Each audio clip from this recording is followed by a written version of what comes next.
हमारे मन में गंदे विचार क्यों आते हैं?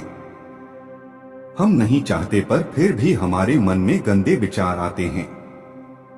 लेकिन क्यों मन ही हमारा सबसे बड़ा दोस्त है और मन ही हमारा सबसे बड़ा शत्रु है।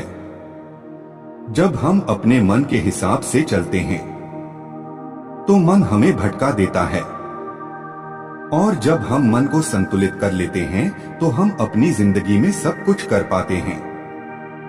हम हमारे मन में आने वाले गंदे विचारों को रोकने की कोशिश करते हैं, पर जितना हम रोकते हैं उतना ही यह विचार हमारे अंदर प्रवेश करते जाते हैं।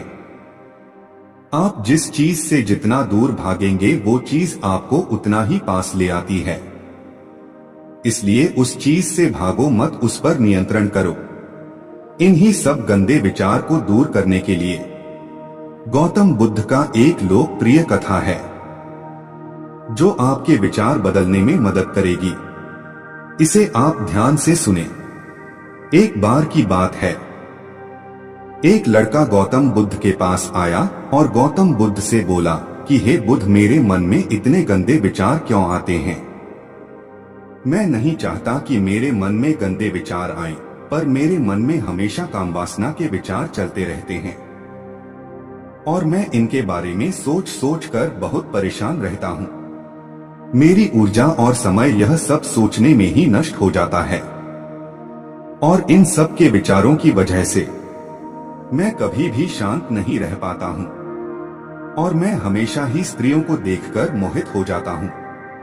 अपने आप को रोक ही नहीं पाता। उस लड़का की बात सुनकर बुद्ध मुस्कुराए और उन्होंने उस लड़का से पूछा, क्या तुम्हें पता है यह कामवासना होती क्या है? फिर लड़के ने उत्तर दिया और कहा, बुद्ध, मैं यह तो नहीं जानता कि कामवासना होती क्या है, पर हाँ, यह जो भी है बहुत बुरी चीज है। फिर बुद्ध ने उस लड़का से कहा कि सबसे पहले तो तुम्हें यह समझना है कि प्राकृतिक रूप से जो भी चीज हमारे अंदर है वह बुरा नहीं है। हमारे जीवन में उसकी कुछ न कुछ जरूरत है।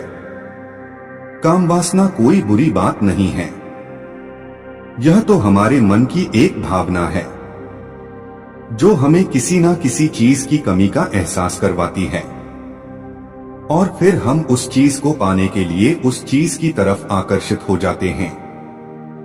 जैसे अगर तुम्हारे पास धन की कमी है तो तुम्हें धन पाने की लालसा उत्पन्न हो जाएगी।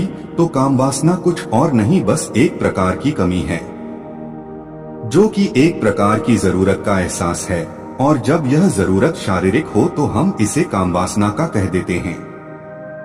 लड़का ने गौतम बुद्ध को कहा कि खुद मुझे कामवासना का मतलब तो समझ में आ गया, पर आप मुझे यह बताइए कि यह आती कहां से है और कैसे आती है?